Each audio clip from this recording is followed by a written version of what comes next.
ఒడిశాలోని శ్రీక్షేత్రం పూరి జగన్నాథుని సంపద ప్రపంచానికి తెలియజెప్పేందుకు అధికారులు సిద్ధమయ్యారు. ఇంతకీ జగన్నాథుడికి ఎంత సంపద ఉంది, ఎన్ని లక్షల కోట్ల విలువ ఉంటుంది? ఈ ప్రశ్నలపై ఒక్క ఒడిశాలోనే కాదు దేశవ్యాప్తంగా ఉత్కంఠ నెలకొంది. జగన్నాథుడి సంపద అంతా రత్న భండార్లో ఉంది. మరి కాసేపట్లో ఈ గదిని తెరవనున్నారు అధికారులు. ట్రెజరీ నుంచి తాళాన్ని కూడా తీసుకొచ్చారు. కలెక్టర్ నేతృత్వంలోని 11 మంది హై లెవెల్ కమిటీ బృందం లోపలికి వెళ్లి ఆభరణాలను పరిశీలించనుంది.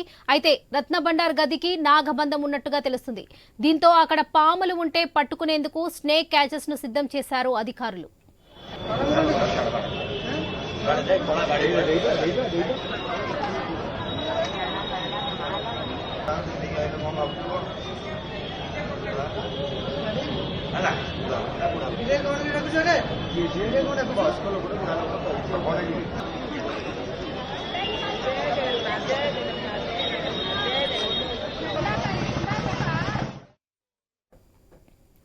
స్వామివారి సంపదలోని బంగారు ఆభరణాల నాణ్యతను పరిశీలించేందుకు ఆర్బీఐ బృందాలు కూడా పూరి చేరుకున్నాయి. 1978లో చివరిసారిగా రత్నభండార్ను తెరిచారు. ఆనాడు ఆభరణాలు లెక్కించడానికి దాదాపుగా 70 రోజులు పట్టిందన్నారు. ఇప్పుడు ఎన్ని రోజులు పడుతుంది? దాదాపు 46 ఏళ్ల తర్వాత రత్నభండార్ తెరుచుకొనడంతో ఆభరణాలు ఎలాంటి స్థితిలో ఉన్నాయి అనేది ఇంకా ఆసక్తి కలిగిస్తుంది. 1805 గణాంకాల ఆలయం దగ్గర ఉన్నాయి. ఆనాడు స్వామివారి ఆభరణాలను లెక్కించారు. అప్పుడు 64 వజ్రాభరణాలు, 128 బంగారు ఆభరణాలు, 106 రాణి నాణేలు, 1333 వస్త్రాలు ఉన్నట్టుగా 1805లో గుర్తించినట్టు చెబుతున్నారు. ఇప్పుడు కూడా అవన్నీ ఉన్నాయా, ఇంకా పెరిగాయా, ఉంటే ఏ విధంగా ఉన్నాయి అనేది చర్చగా మారిపోయింది.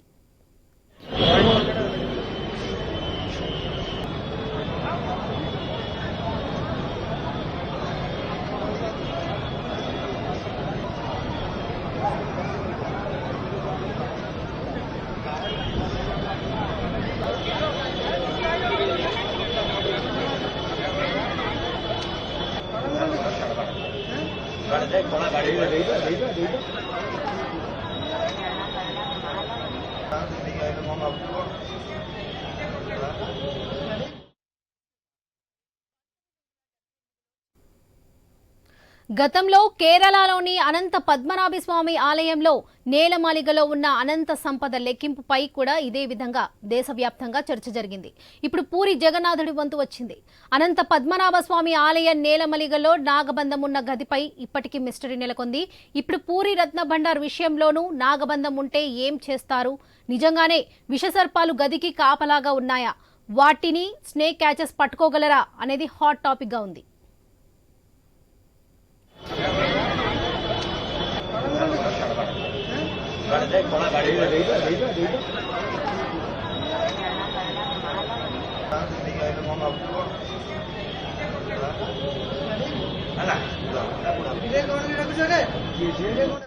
As known to everybody, government has already come out with the required SOPs in 3 parts mostly. One is for the opening this way or that way of the Ratna Bhandar, both Bhitar and Bahar, and then taking custody of the ornaments and the jewellery stacked therein in both the Bhandars, and section wise to different rooms already selected inside the Garbhagriha. And today we convened the meeting. In the meeting we resolved to proceed to go ahead with the opening and the taking care of the ornament aspect. प्रभु जगन्नाथ जी विश्व के कल्याण करे, भारत के मंगल करे और जगत के मंगल करे, ऐसा भावना से आज मैं रत्न भंडार का सेवा करने के लिए जा रहा हूँ। रत्न भंडार का रक्षक है स्वयं लोकनाथ महाप्रभु, उनसे भी आज्ञा लेके आके फिर जगन्नाथ महाप्रभु से आज्ञा लेने के लिए जा रहा हूँ। और जगन्नाथ महाप्रभु आज्ञा देने के बाद हम हमारा सेवा करेंगे और प्रभु उनका काम उनका सेवक के हाथ में, सर्वेंट के हाथ में करेंगे। हम सेवक और सर्वेंट के हिसाब से सब कुछ करेंगे। ఒడిశాలోని శ్రీక్షేత్రం పూరి జగన్నాథుని సంపద ప్రపంచానికి తెలియజెప్పేందుకు అధికారులు సిద్ధమయ్యారు. ఇంతకీ జగన్నాథుడికి ఎంత సంపద ఉంది, ఎన్ని లక్షల కోట్ల విలువ ఉంటుంది? ఈ ప్రశ్నలపై ఒక్క ఒడిశాలోనే కాదు దేశవ్యాప్తంగా ఉత్కంఠ నెలకొంది. ఇక ఇదే విషయంపై మరింత సమాచారం మా కరెస్పాండెంట్ రాజు అందిస్తారు. రాజు, చెప్పండి. సో లక్ష్మి, ఏదైతే ఈ రోజు దేశవ్యాప్తంగా ఉన్నటువంటి పుణ్యక్షేత్రాల్లో అత్యంత పురాతనమైనటువంటి ఆ పుణ్యక్షేత్రంగా ఒరిస్సాలోని పూరి జగన్నాథ స్వామి ఆలయాన్ని చెప్పుకుంటారు. అదే నేపథ్యంలో పూరిలో ఉన్నటువంటి అత్యంత పురాతనమైన దేవాలయంలో అసలు ఆస్తిపాస్తులు ఏంటి, దీనికి ఈ దేవాలయానికి వస్తున్నటువంటి కానుకల పరిస్థితి, ఆభరణాలు ఏ స్థాయిలో ఉన్నాయి, వాటి సంపద ఏ విధంగా ఉన్నాయి దాని మీద అయితే గత కొంతకాలంగా ఉత్కంఠ నెలకొంటుంది. ఈ నేపథ్యంలోనే ఆలయంతో పాటు ప్రభుత్వం కూడా ఒక నిర్ణయానికి వచ్చి ఒక కమిటీని ఏర్పాటు చేసింది. ఆ కమిటీ ఈ రోజు అయితే ఆ ఆలయంలో ఉన్నటువంటి రత్న భాండాగారం అయితే తెరవబోతుంది.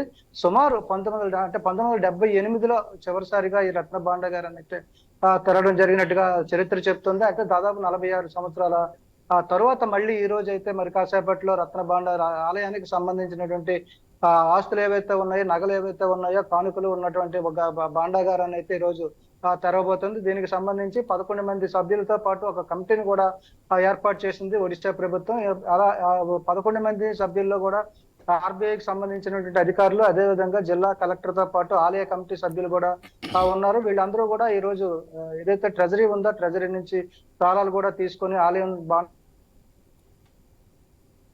భాండాగారానికి అయితే చేరుకోవడం జరిగింది. మొత్తం మీద చూసుకుంటే ఏదైతే 46 సంవత్సరాలు తెరవబోతున్నటువంటి భాండాగారం ఏదైతే ఉందో, ఇందులో ఎంత విలువైనటువంటి వస్తువులు ఉన్నాయి, వజ్రాలు ఉన్నాయి అంటే గతంలో 1800 సంవత్సరంలో ఉన్నటువంటి లెక్కల ప్రకారం అయితే ఇప్పుడు ఆలయం దగ్గర ఉన్నటువంటి ఇప్పుడు మళ్ళీ కూడా లెక్కించాల్సిన పరిస్థితి ఏర్పడిందని చెప్పి ప్రభుత్వం కూడా ఇప్పటికే ప్రకటించడం జరిగింది.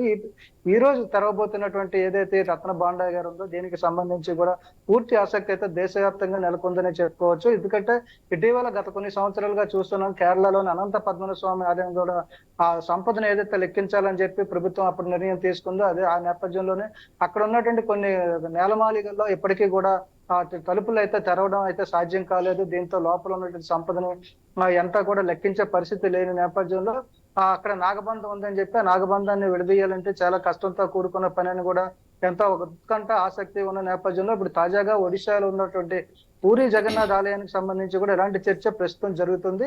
ముఖ్యంగా చూసుకుంటే ఏదైతే ఇప్పుడు రత్న భాండాగారం ఉందో 46 సంవత్సరాల తర్వాత తెరబోతున్న నేపథ్యంలో ఇక్కడ కూడా పాములు, నాగబంధం ఇలాంటి ఉండే అవకాశాలు ఉందా అనే ఒక ఉత్కంఠ కూడా చెలరేగుతున్న పరిస్థితుల్లో ఈ రోజు రత్న భాండాగారం తెరవడం అనేది అయితే ఒక ఆసక్తికరమైన అంశంగా మారింది. అసలు గతంలో పోల్చుకుంటే సుమారు 1850లో ఉన్నటువంటి లెక్కలకి ఇప్పటికీ ఎంత వ్యత్యాసం ఉంటుంది, అప్పటి నుంచి ఇప్పటి వరకు జరిగినటువంటి ప్రత్యేక కార్యక్రమాల్లో కావచ్చు, ప్రత్యేక పర్వదినాల్లో భక్తులు లక్షలు కోట్లలో పాల్గొన్నటువంటి భక్తులు ఎవరైతే ఉన్నారో వీళ్ళు ఇచ్చేటటువంటి కానుకలు ఏ స్థాయిలో ఉన్నాయి, ఏ మేరకు సంపద చేకూరింది ఆలయానికి సంబంధించి, వీటిలన్నిటిలో కూడా ఏం చేయాలి, అదే విధంగా భక్తులు ఇచ్చినటువంటి కానుకలు బంగారు వస్తువులు కావచ్చు, వజ్రాలు కావచ్చు, వైడూర్యాలు కావచ్చు, అదే విధంగా వస్త్రాలు కావచ్చు, వీటిలన్నిటిలో కూడా నాణ్యత కూడా ఏ విధంగా ఉండబోతుంది అనేది కూడా ఈ రోజు అయితే వాటి వివరాలు కూడా తెలిసే అవకాశాలు ఉన్నాయి. అయితే గతంలో ఏదైతే 1978లో ఓపెన్ చేసినటువంటి రత్న భాండాగారం లేదు, దాదాపు 71 రోజులు అయితే లెక్కించినట్టుగా తెలుస్తుంది. మరి ఇప్పుడు వీటిని తెరిస్తే వీటి పరిస్థితి ఏంటి, ఇక్కడ పాములతో కానీ ఆటంకాలు ఏర్పడితే వాటిని ఎలా తొలగించాలి, అడ్డంకులు ఎలా తొలగించుకొని లోపలికి చేరుకోవాలి అనేది ఆసక్తి కూడా కలుగుతున్న పరిస్థితుల్లో ప్రస్తుతం ఒడిశా పూరి జగన్నాథ్ స్వామి ఆలయానికి సంబంధించి తెరవబోతున్నటువంటి భాండాగారం ఎప్పుడు తెరుస్తారు, ఎలా ఉండబోతుంది పరిస్థితి అనేది కూడా దేశవ్యాప్తంగా కూడా ఈ రోజు చర్చ జరుగుతుంది. అదేవిధంగా ఒడిశా వైపు అందరూ కూడా చూస్తున్న పరిస్థితి కనిపిస్తుంది. అసలు పాములు ఉంటే, నాగబంధం ఉంటే వాటిని ఎలా తొలగించాలి, దానికి సంబంధించి ఇప్పటికీ కూడా రత్న భాండాగారం దగ్గర పాములు పట్టేటువంటి ప్రత్యేక నిపుణులు కూడా ఏర్పాటు చేసినట్టుగా కూడా ఇప్పటికే ప్రభుత్వం అయితే ప్రకటించింది. ఇలాంటి పరిస్థితుల్లో ఈ రోజు తెరుచుకోబోతున్నటువంటి రత్న భాండాగారం అసలు తెరుచుకోవడం సాధ్యం అవుతుందా లేదా, దీనికి ఎలాంటి ఆటంకాలు ఎదురవుతాయి, ఒకవేళ తెలుసుకుంటే దీన్ని లెక్కించడానికి వీటిలో ఉన్నటువంటి ఆస్తులు విలువ కట్టడానికి ఎన్ని రోజులు పడుతుందనే ఆసక్తి కూడా ఈ రోజు దేశవ్యాప్తంగా నెలకొందని చెప్పుకోవచ్చు. ముఖ్యంగా ఒడిశా రాష్ట్రానికి సంబంధించి అత్యంత ప్రధానమైనటువంటి శ్రీక్షేత్రంగా కూడా దీన్ని చెప్తారు. జగన్నాథ స్వామి ఇటీవల జగన్నాథ రథయాత్ర కూడా అత్యంత వైభవంగా కన్నుల పండుగ కూడా జరిగింది. దానికి కూడా లక్షల కోట్ల మంది ప్రజలు కూడా హాజరయ్యారు. జగన్నాథ స్వామిని దర్శించుకొని కానుకలు కూడా సమర్పించుకున్న పరిస్థితిని చూసాం. ఇలాంటి పరిస్థితుల్లో ఇప్పుడు తెరవబోతున్నటువంటి ఈ రత్న భాండాగారం ఏదైతే ఉందో దీన్ని తెరిస్తే పరిస్థితి ఏ విధంగా ఉంటుంది, తెరిచిన తర్వాత ఆస్తుల విలువ ఏ విధంగా ఉండబోతుంది, అదే విధంగా వాటి సంపదను లెక్కించడానికి ఎన్ని రోజులు పడుతుంది, అసలు తెరవడం సాధ్యం అవుతుందా కాదా అనే ప్రశ్న కూడా ఉత్పన్న నేపథ్యంలో మరి కాసేపట్లో అధికారులు అందరూ కూడా 11 మంది సభ్యులతో కూడినటువంటి బృందం ఏదైతే ఉందో ఈ బృందం అంతా కూడా రత్న భాండాగారం చేరుకొని అక్కడి నుంచి లోపలికి వెళ్లే ప్రయత్నాలు అయితే చేస్తున్నట్టుగా కనిపిస్తుంది వరలక్ష్మి. దీనికి సంబంధించి ఉత్కంఠ అయితే కొనసాగుతున్న పరిస్థితి ఒడిశాలో కాదు ఇతర రాష్ట్రాల్లో కూడా ఉందని చెప్పుకోవచ్చు. రాజు, అనంత పద్మనాభ స్వామి ఆలయ నేలమాలిగలో నాగబంధం ఉన్న గదిపై ఇప్పటికీ మిస్టరీ నెలకొంది. ఇప్పుడు పూరి రత్న భండార్ విషయంలోనూ నాగబంధం ఉంటే ఏం చేస్తారు? నిజంగా విషసర్పాలు గది లోపల ఉంటాయా?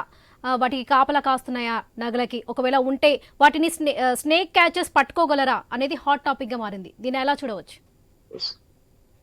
వరలక్ష్మి, ఏదైతే కేరళకు సంబంధించినటువంటి అనంత పద్మనాభ స్వామి ఆలయం చూసాం, అందులో కొన్ని గదులనే తెరవడానికైతే సాధ్యపడింది, మరికొన్ని గదులు తెరవడానికైతే నాగబంధం అడ్డు వచ్చిందని చెప్పి కూడా ప్రచారం తీవ్ర స్థాయిలో జరిగింది. దీనికి సంబంధించి కోర్టులు కూడా ఏమీ చేయలేని పరిస్థితుల్లో వాటిని ఎప్పటికీ కూడా ఒక మిస్టరీగానే చూస్తున్న పరిస్థితి ఉంది. ఒకవేళ నాగబంధం ఉంది అంటే గతంలో భారతదేశ చరిత్రలో చూసుకున్నా కూడా పురాణాల్లో చూసుకున్నప్పటికీ కూడా దేవాలయాల్లో పాములు రక్షిస్తాయని చెప్పి ఒక ప్రచారం అయితే ఉంది.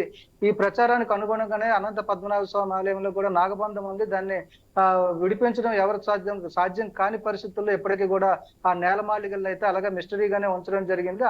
అలాంటి పరిస్థితుల్లోనే అలాంటి నేపథ్యంలోనే ఈ రోజు ఒడిశాలో తెరవబోతున్నటువంటి రత్న భాండాగారం ఏదైతే ఉందో దీనికి కూడా ఎలాంటి పరిస్థితులు ఉండే అవకాశం ఉంది అని చెప్పి ఒక ప్రచారం అయితే జరుగుతుంది. ఏదైతే 1978లో రత్న భాండాగారం తెరిచినప్పుడు అయితే ఎలాంటి పరిస్థితులు ఎదురు కాలేదు. కాకపోతే 46 సంవత్సరాల తర్వాత మళ్ళీ భాండాగారం తెరవబోతున్న నేపథ్యంలో అన్ని చర్యలు అన్ని జాగ్రత్తలు తీసుకోవాల్సి ఉంది. అదేవిధంగా ప్రత్యేకంగా శ్రీక్షేత్రం అదే పూరి జగన్నాథ స్వామి ఆలయానికి ఒక చరిత్ర ఉంది. స్వయంగా శ్రీకృష్ణుడు హృదయమే ఇక్కడ ఉంటుంది అని చెప్పి కూడా చరిత్ర చెప్తున్న నేపథ్యంలో దీనికి సంబంధించి పూరి క్షేత్రానికి సంబంధించినటువంటి ఆస్తులు కూడా పరిరక్షించుకునే బాధ్యత ఆ భగవంతుడే తీసుకుంటాడన్న నమ్మకం కూడా ఒడిశా ప్రజల్లో గట్టిగానే ఉంది.